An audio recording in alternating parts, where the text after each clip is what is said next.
Hi, it's time for Chapter 23 of Escape from Mr. Lemoncello's Library. If you're taking notes, get your pencils ready. Kyle flipped over his lemon-scented super-duper bonus card and read what was written on the other side.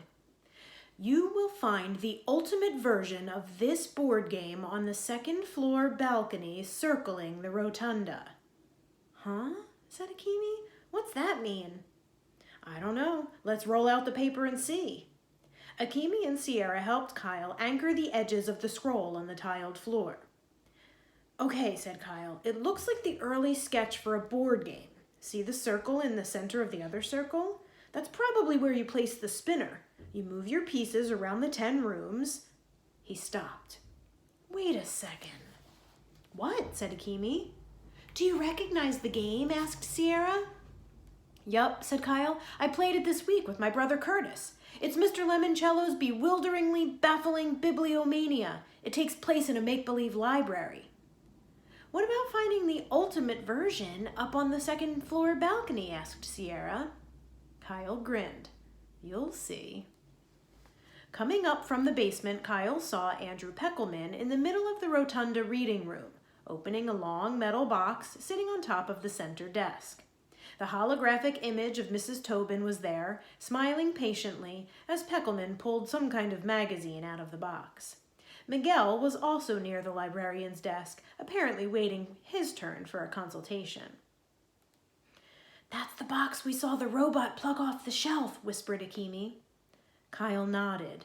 He motioned for the others to follow him and slipped around the circumference of the rotunda. Akimi and Sierra slunk after him. In the shadows on the far side of the room, they saw Haley Daly heading for the staircase they'd just come up, steps that would take her back to the basement. Kyle wondered if she'd found something else to crawl through. If so, he hoped it was bigger than a mailbox. Is this the real magazine? He heard Peckelman shout to the hologram. Yes, Andrew. This concludes your librarian consultation. Next, how may I help you, Miguel? Not so fast, snapped Andrew. I'm not done. Your consultation just concluded, said Miguel. Says who? The librarian. Miguel, said the hologram of Mrs. Tobin, what is your question? Sorry, bro, I told you. She's just like Mrs. Youngins at school, snapped Peckelman. All the librarians like you better than me. Yo, ease up. You'll see, Mrs. Tobin. You'll all see. I'm gonna beat Miguel Fernandez big time. And when I win, I'm gonna tell Mr. Lemoncello to fire you.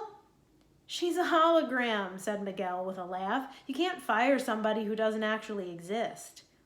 Then I'll tell Lemoncello to pull her plug. Peckelman grabbed his magazine and stormed out of the rotunda into the lobby.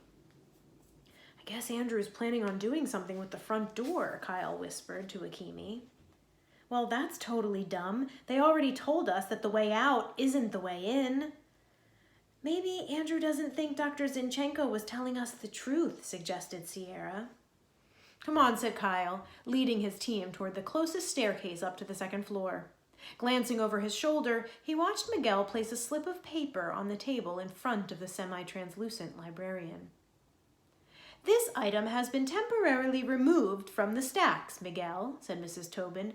You will find it in a display case next to the original Winkle and Grimble scale model. Let me give you that location.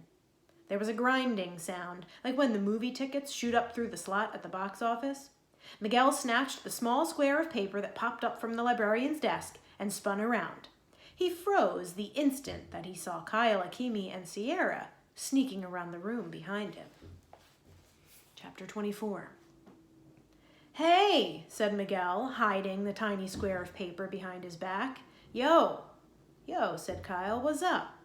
Nothing, just, working the puzzle. Yeah, us too. Okay, later. Both boys thumped their fists on their chests like baseball players do. Miguel turned and ran for a staircase winding up to the second floor. Come on, you guys, said Kyle, as he took off running. Excuse me. For a different set of steps. When Kyle, Akimi, and Sierra made it up to the balcony, they watched Miguel run up to the 3rd floor. As soon as he disappeared into a room up there, Kyle unrolled the game sketch. "Look at the drawing and then look down at the floor," said Kyle.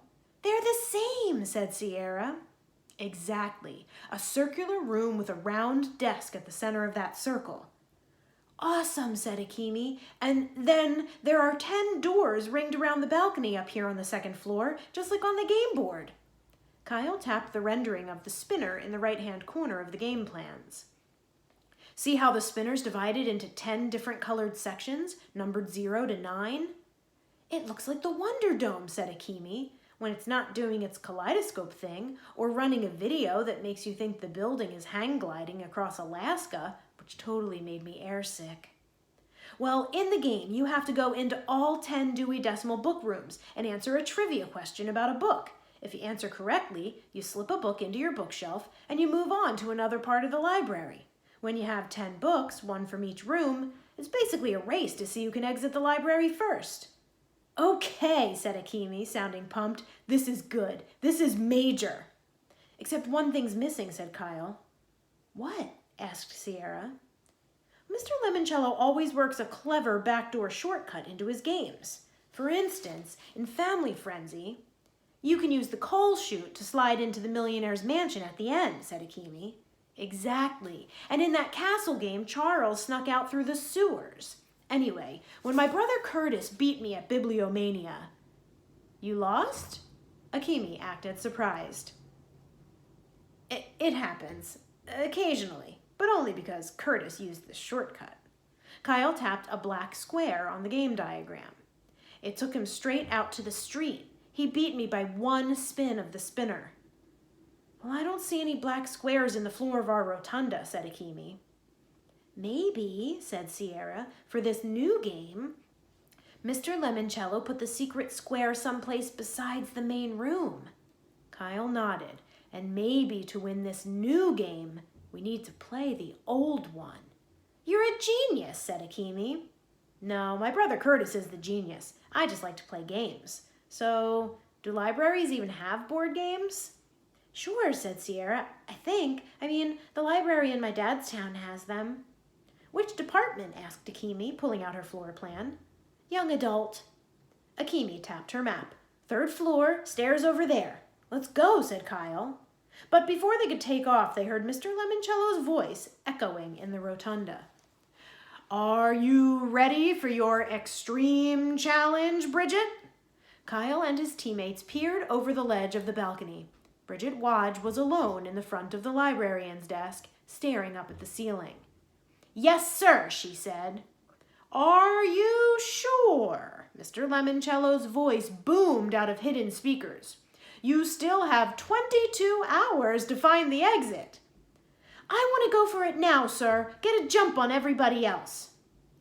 "Very well. Dr. Zinchenko, reset the statues."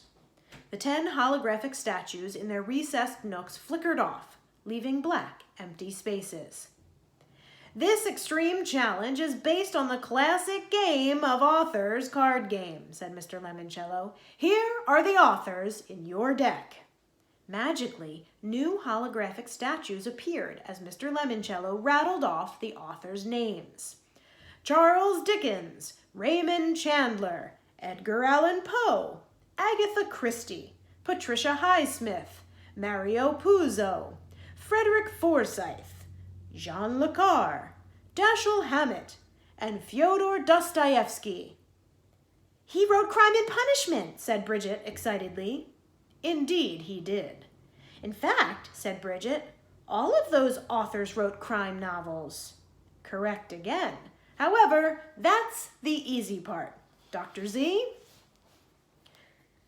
How do we make this author's game ridiculously difficult enough to qualify as an extreme challenge?" "Simple," the librarian's voice echoed under the dome.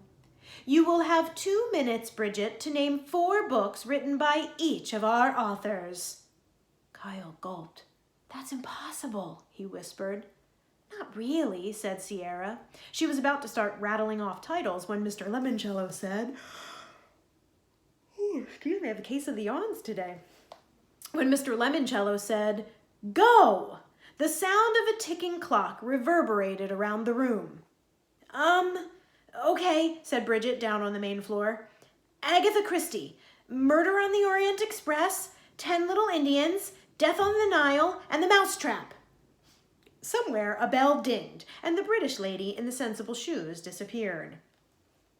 Poe, The Murders in the Rue Morgue, The Mask of the Red Death, The Purloined Letter, and The Cask of Amontillado. Another ding, another statue vanished. Bridget kept going. Man, whispered Kyle, what grade is she in, college? 7th, said Akemi, just like us. Bridget Wadge kept tearing through the authors, and the bell kept dinging, but the clock kept ticking too. 10 seconds, said Mr. Lemoncello. Bridget had saved the worst for last. Fyodor Dostoevsky, Crime and Punishment. Crime and Punishment? Oh, the one about the brothers? The brothers? And then she stalled. She'd run out of gas. A buzzer sounded. I'm sorry, Bridget, said Dr. Zinchenko, but as we advised you, the extreme challenges are extremely difficult. You will be going home with lovely parting gifts. Kindly hand your library card to Clarence, and thank you for playing Escape from Mr. Lemoncello's library.